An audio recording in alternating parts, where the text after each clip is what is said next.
This is the video for Algebra 1 and lab number 8. So we are looking at characteristics of parabolas. So the different pieces and parts, minimum, maximum, vertex, x-intercepts, things like that.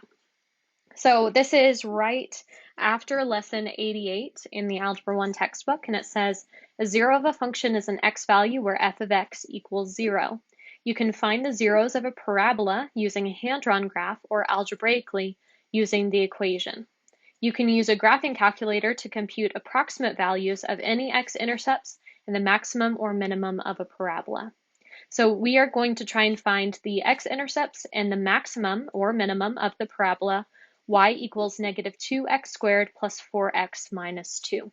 So just like with any equation, we're going to start with our y equals editor and plug in our values. So clear out anything that you might have in there, and then plug in negative 2x squared. Remember to use the negative sign and not the subtraction sign to begin your equation.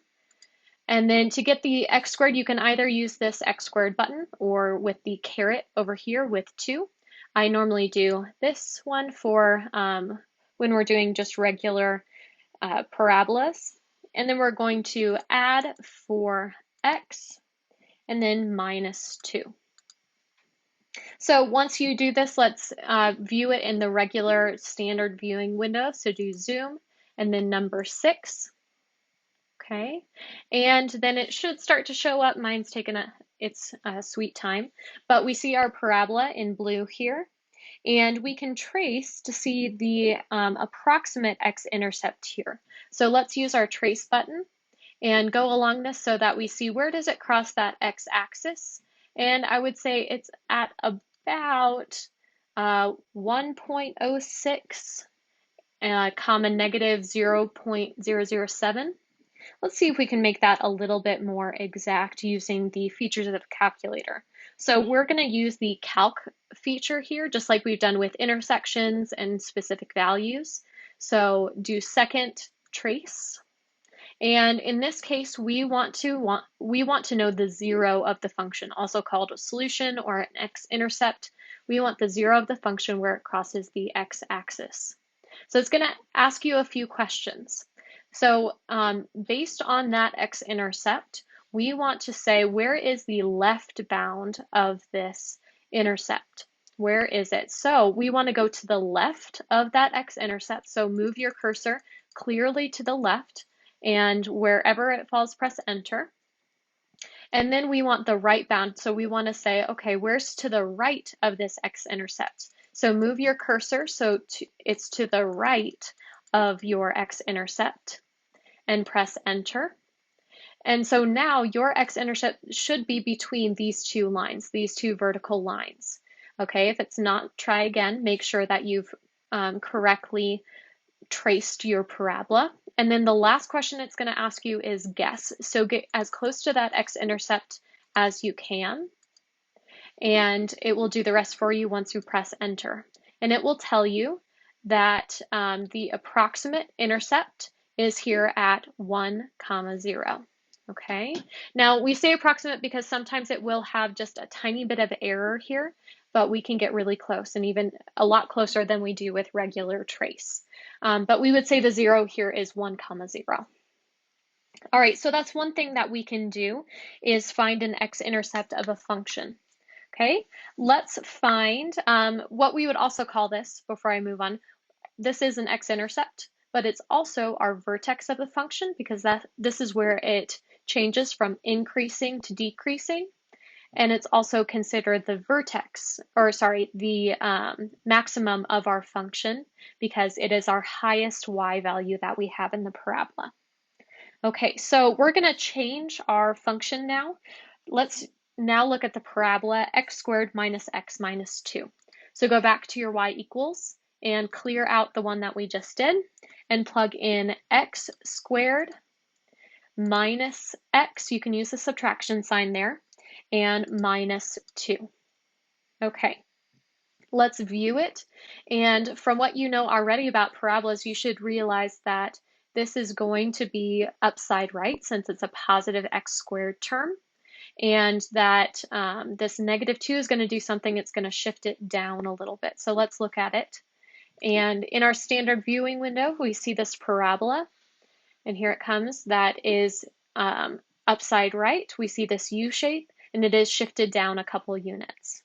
All right, so what we're going to find here is both of the x-intercepts since it crosses twice in this parabola, along with the minimum here, our vertex. So let's go ahead and do the same thing we did before for our x-intercepts. We're going to go second, calc, do number 2 for 0. And then I'm going to focus on this left x-intercept first. So if I want the left bound of it, that means that I need to be fully to the left side of this. So to the left of here is actually kind of up this parabola a little bit and press enter. Okay, then it needs my right bound. So to the right is down this parabola a little bit, but just be careful that you don't cross over this other x-intercept. Okay, I would just stop right there and press enter so that your window right here that you've created does actually have your x-intercept within it and just one x-intercept.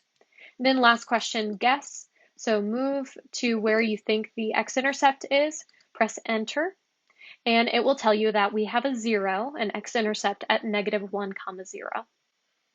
And then we do the next one. So I'll do this one a little bit faster. Second trace, number 2, 0. Okay, we're looking at the right one now. So the left bound is going to be down here a little bit. Press enter. The right bound is going to be to the x values to the right of it. So press enter. Our x-intercept is within that window, so we're good to guess. And let's say it's about there, and it tells us that our 0 is at 2, 0. So we have our x-intercepts, our zeros of the graph. The last thing we need to do is find the minimum. So that minimum feature is just in the same place like our zeros that we've been doing. When we do second calc, we see that we have an option for minimum. You can also use this maximum for when you have a maximum like we did with our last parabola when it's upside down. But we're going to do a minimum here because that's what I have. Okay, and it's going to ask me the same type of questions, but what my focus is this minimum value here, the vertex of my parabola. So I'm going to go left of the vertex. And so I would stop about there since we're to the left of it. And then right bound, so go to the right of that. And then guess. So our vertex is within that window, so we're good to guess and say, I think my vertex is about there.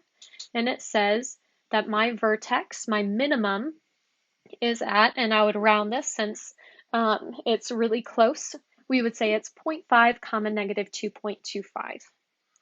All right, so we can find x-intercepts, we can find minimums, maximums, or what we call our vertex in our parabola using our graphing calculator. Once again, this is lab number 8, identifying different characteristics of our quadratic functions on our calculator.